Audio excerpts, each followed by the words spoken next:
মাথা ঠান্ডা করো। আমরা সকলে আছি না রানীর পাশে, ওর কিচ্ছু হতে দেবো না আমরা, কিচ্ছু না। দাদামণি যাও না, পার্বতী দিকে গিয়ে একটু ডেকে আনো না। ওকে যদি তুমি এখন না ডাকো না সারা রাত না খেয়ে থাকবে। সেটা তো ওর ব্যাপার গুলো। তুই দাদামণি আর পার্বতীর মাঝে কেন নাক গলাচ্ছিস? এসব কি বলছিস তুই বর্দি ভাই? তুই দেখলি না দাদামণি কিভাবে পার্বতী দিকে কথা শোনালো? কি অন্যায় কথা বলেছে দাদামণি? প্রতাপ দাকে অমানুষ বলেছে। হ্যাঁ, আর সেটা বলেছে তার মায়ের সামনে আর তার নিজের বোনের সামনে।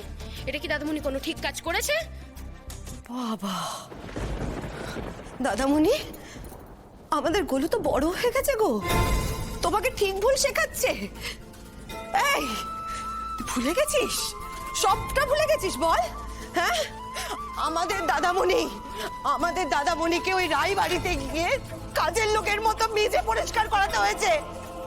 ওরা করিয়েছে, জুতো পরিষ্কার করেছে। জুতোয় খানিকটা পড়ে আছে, মোচ।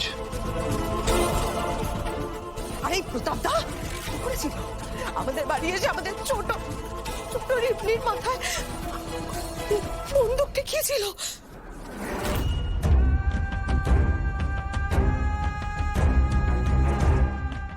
সবটা ভুলে গেছিস বল? সব ভুলে গেছিস? না, আমি ভুলিনি। তার সাথে এটাও ভুলিনি যে পার্বতী দি আমাদের এই পরিবারটার জন্য কি কি করেছে। আমাদের জীবনটা পাল্টে দিয়েছে পার্বতী দি। তুই হয়তো ভুলতে পারিস, তুই তো ভুলতেই পারিস, কিন্তু আমি পারি না। কারণ কি বলতো, আমি তোর মতন অকৃতজ্ঞ নই, তাই না? কি বললি তুই আমাকে? কি বললি তুই আমাকে?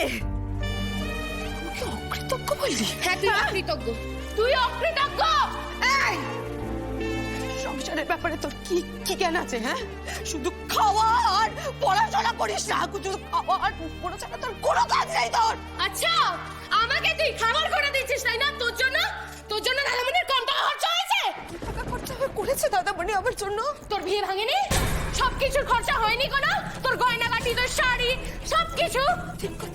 ঠিক কথা, আমার তো বিয়ে ভেঙে গেছে, আমার জন্য দাদামণির খরচা হয়েছে, কিন্তু তোর জন্য গুচ্ছের বই কিনে এনে দিয়েছে। কত পড়িস? প্রত্যেকবার তো ফেল করিস। আমি ফেল করি, আর তোর জন্য? একজন মানুষের বিশ্বাস ভাঙার জন্য যা কিছু যথেষ্ট তার সীমানা আমি অনেক আগেই পেরিয়ে গেছি।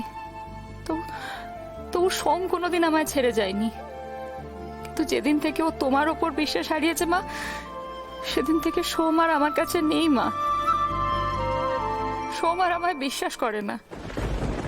মা গো মা, আজ যে আমি ওকে বড় ভালোবেসে ফেলেছি মা, ও আমায় শাস্তি দিক, আমি মাথা পেতে নেব, কিন্তু ওকে আমার থেকে দূরে করে দিও না। আমি জানি ও যেদিন তোমার প্রতি বিশ্বাস ফিরে পাবে সেদিন ও আমাকেও ভালোবাসবে আবার। ওর যে সব বিশ্বাস ভেঙে গেছে মা, ওকে ওর বিশ্বাস ফিরিয়ে দাও, নাহলে যে সব ভেসে যাবে, এই পরিবারটা ভেসে যাবে মা। আমার এই পরিবারটাকে তুমি ভাঙতে দিও না।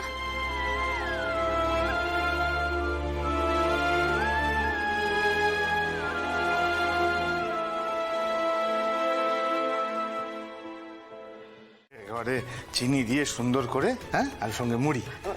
দাদামণি বলছি কি, আমার না খুব দেরি হয়ে গেছে, আমি আসি আজকে। হ্যাঁ প্লিজ। রত্না, বললাম না কিছু না খেয়ে তুই বাড়ি এক পা দিবি না। তুই বাইরে বেরিয়ে দেখ আমি কি কাণ্ড করি। চুপচাপ এদিকে আয়, সবাই মিলে খাও। রিমলি এদিকে আয়।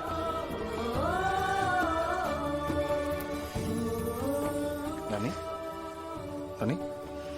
হাঁ কর বাবা, খেন শোনা বোন আমার।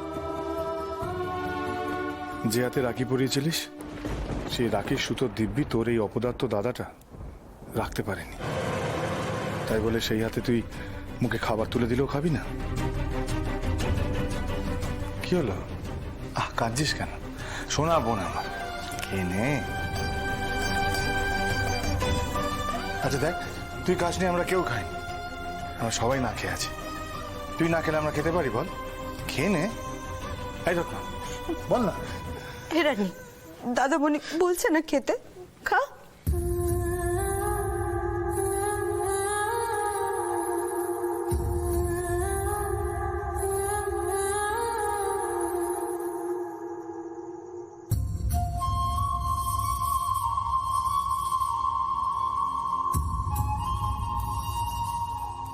আজ আমার আরেকটা বোন বর্ণালী যদি বেঁচে থাকতো, ওকেও খাইয়ে দিতাম আমি।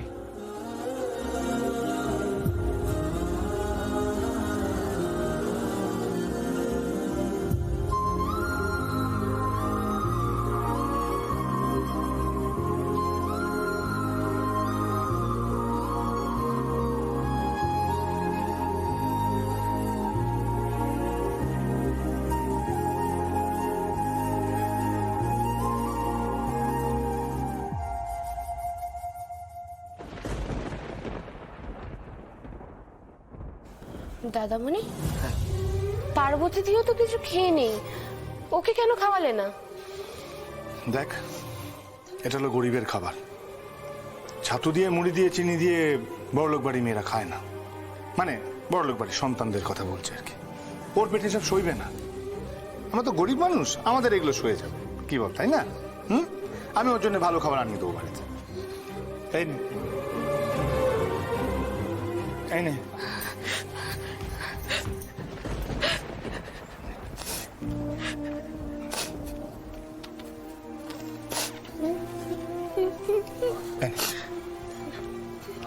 তুই নে।